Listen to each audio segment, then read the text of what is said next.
We have all said incredibly stupid things that our brains will conjure up to torment us at seemingly random times. In fact, I probably did it to you just now. But I've got you all beat though, because I once said a hugely embarrassing thing to Troy Baker at a public panel, and now I don't sleep because of it.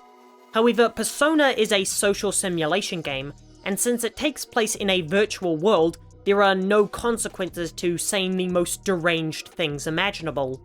Well, no consequences isn't quite right. You negatively impact your social links, but this ceases to be an issue with the new rewind feature.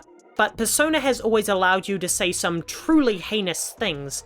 They're all done for comedic purposes, but today, let's take a look at the most psychotic things you can say in Persona 3 Reload and determine just how much of a sociopath you would have to be to say these things in reality.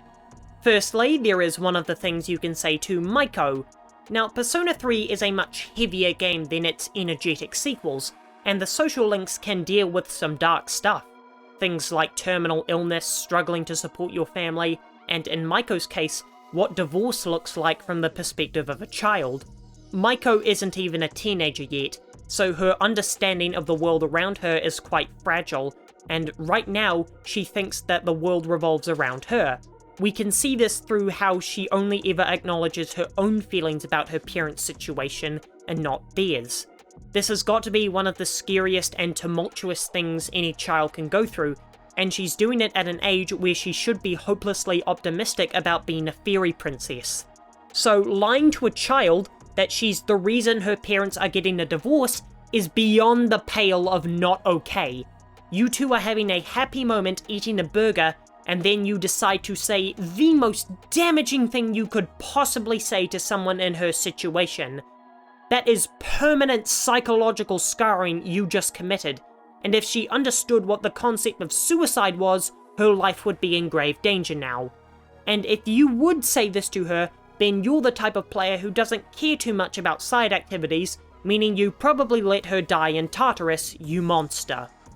Yukari is a character who is extremely clear about her motivations and attitude. She is fierce and independent because she despises her mother, who throws herself at men in the hopes of living an easy life.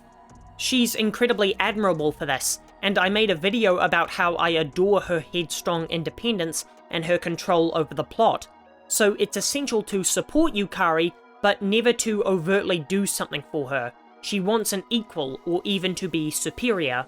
So what's the worst thing you can do to this independent woman? You can chastise her for being weak because she's a girl. And to have genuinely picked this option because you think she appreciates it, you must either be a profound misogynist or a simp. However, I suppose the two aren't mutually exclusive. You would have wholly betrayed her trust in you, and reversing the social link is the bare minimum of what she should do with you. If I was her, I would probably refuse to use my healing skills on the protagonist. While the game forces you to come to her rescue, claiming that you did it because you perceive her as weak is such a damaging blow to her already shaky self-confidence in herself.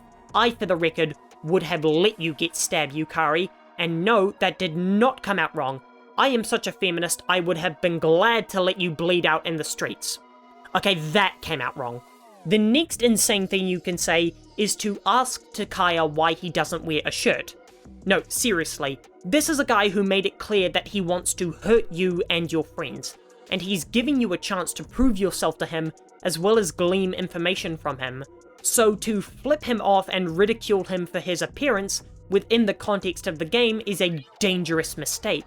At best, you're just going to make him think less of you and not see you as a real threat, but at worst, you could seriously piss him off. It's just not the time to be messing around with this guy when there's so much mystery around him.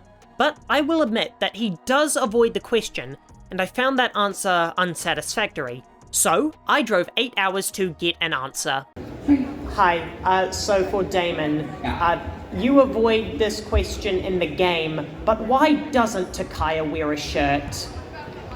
Why? Okay, Takaya from Persona 3 Reload that just dropped, he's like the leader of Strega, and is known amongst the community as Revolver Jesus, apparently. Revolver Jesus? Yes, because he kind of looks like Jesus, but he's got a gun. Oh, I guess. Anyway, he's shirtless. And I guess you can ask him in the game, why don't you wear a shirt ever? And he just avoids it. I think he's just vibing with himself and very just body comfortable, which is exciting for him.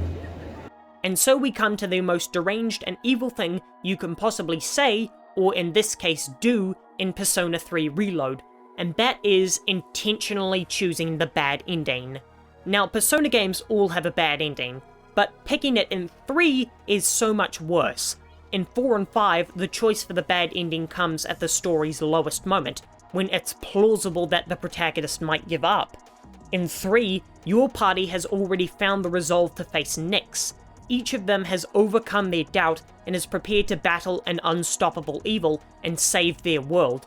Your friends are standing behind you, waiting for you to give the order, and then you betray them. You let your own cowardice, weakness, or madness influence you into killing Ryoji and dooming the world. What's just as bad is that you're erasing the character development your party members have gone through, robbing them of all the happiness they've had over the last year.